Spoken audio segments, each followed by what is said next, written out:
آج ہم اردو زبان میں بائبل مقدس کے تراجم کی ایک بڑی دلچسپ تاریخ کا جائزہ لے رہے ہیں۔ جی، یہ کہانی صدیوں پر پھیلی ہوئی ہے اور اس میں کئی لوگ، کئی ادارے شامل رہے۔ بالکل۔ مقصد صرف یہ نہیں کہ تاریخ جان لیں، بلکہ یہ سمجھنا ہے کہ یہ اہم کتاب اردو بولنے والوں تک پہنچی کیسے اور اس سفر کے کیا معنی تھے۔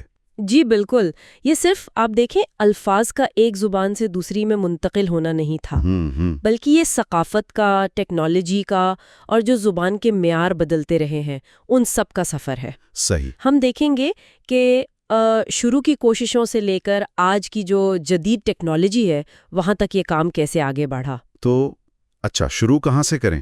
ذرائع تو کہتے ہیں کہ پہلی کوشش شاید 18ویں صدی میں ہوئی۔ جی، جو پہلا قابل ذکر نام ملتا ہے وہ ایک جرمن مشنری تھے، بنجامن شلزے۔ انہوں نے 1743 میں ایک ترجمہ کیا۔ اچھا، لیکن وہ دکنی اردو میں تھا، جو اس وقت یوں سمجھیں جنوبی ہند کی ایک شکل تھی، اور ذرائع یہی بتاتے ہیں کہ اسے بہت معیاری نہیں سمجھا گیا۔ یعنی زیادہ پھیلا نہیں ہوگا وہ۔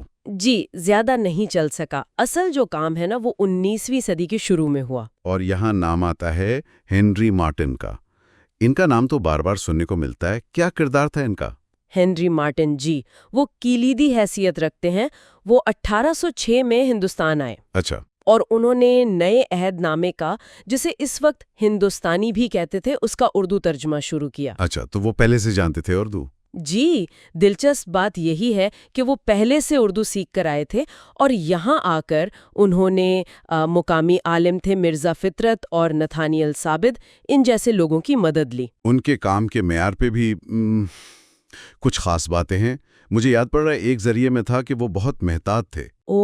انتہائی محتاط۔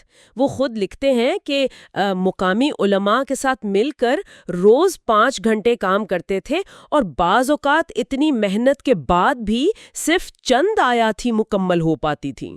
5 گھنٹے میں صرف چند آیات؟ واقعی معیار پر توجہ تھی۔ بالکل۔ ان کا ترجمہ پھر 1814 میں فارسی رسم الخط میں چھپا۔ فارسی رسم الخط کیوں؟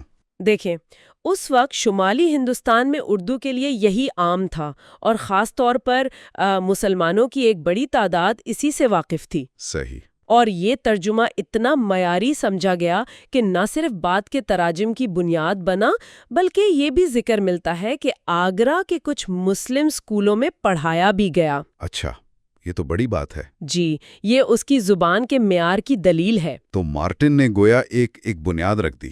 کیا ان کے بعد کام رک گیا یا سست ہو گیا؟ نہیں، رکا نہیں، بلکہ یوں کہیں کہ رفتار پکڑ گیا۔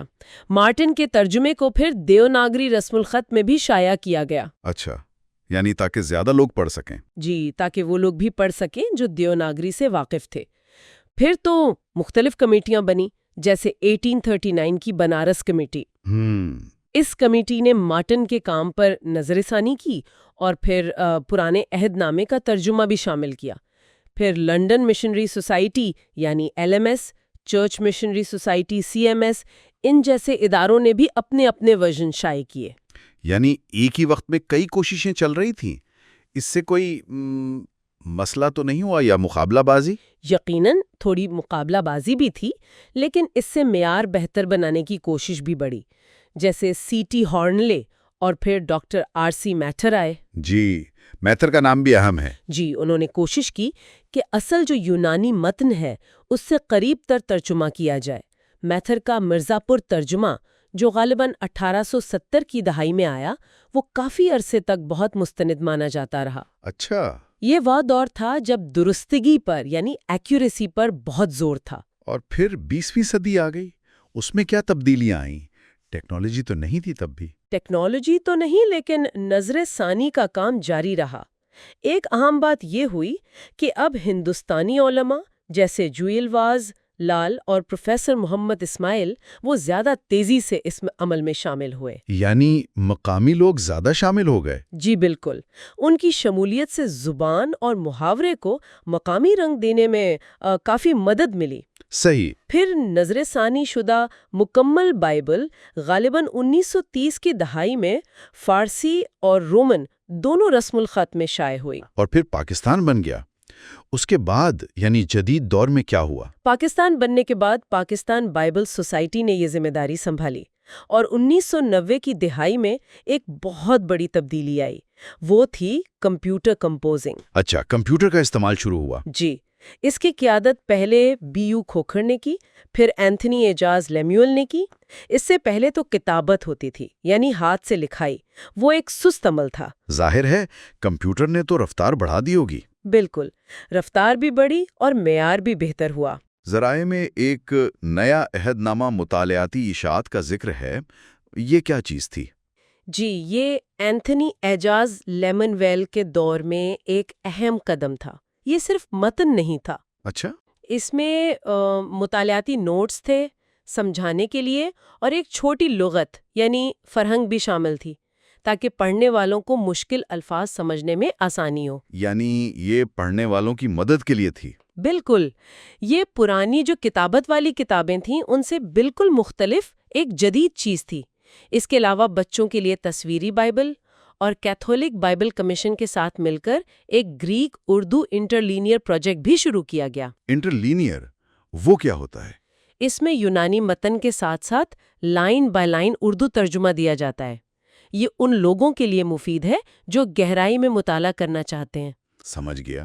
اور آج کل یہ میننگ بیسڈ یا آسان اردو ترجمے کی بات ہو رہی ہے؟ جی ہاں، یہ ایک نیا رجحان ہے۔ مقصد یہ ہے کہ لفظ بلفظ ترجمے کے بجائے جو پیغام کا اصل مفہوم ہے اسے آسان اور عام فہم اردو میں پیش کیا جائے، تاکہ زیادہ لوگ سمجھ سکیں۔ جی، تاکہ زیادہ سے زیادہ لوگ، خاص طور پر وہ جو شاید کلاسیکی یا مشکل اردو سے اتنے واقف نہیں، وہ بھی پیغام کو آسانی سے سمجھ سکیں۔ یہ دراصل رسائی اور فہم کو اہمیت دینے کی کوشش ہے۔ تو یہ واقعی ایک لمبا سفر رہا ہے، شلتزے کے ابتدائی شاید اتنی کامیاب نہ ہونے والی کوشش سے لے کر ہنری مارٹن کی محنت، پھر کمیٹیاں، نظر ثانی، ہندوستانی علماء کی شمولیت، پھر کمپیوٹرائزیشن، اور اب یہ آسان زبان تک کا سفر۔ بالکل، اور یہ سفر یہ بھی دکھاتا ہے کہ کسی مقدس متن کا ترجمہ صرف ایک لسانی مشق نہیں ہوتا۔ یہ ثقافتی مطابقت کا، ٹیکنیکی ترقی کا، اور جو پڑھنے والے ہیں ان کی بدلتی ہوئی ضروریات کا، ان سب کا آئینہ دار ہوتا ہے۔ صحیح کہا۔ اور یہ بات واقعی سوچنے کی ہے کہ ترجمے کا انداز، چاہے وہ زیادہ لفظی ہو یا مفہوم پر مبنی ہو، وہ پڑھنے والے کے متن سے تعلق اور اس کی سمجھ بوجھ پر کیسے اثر انداز ہوتا ہے۔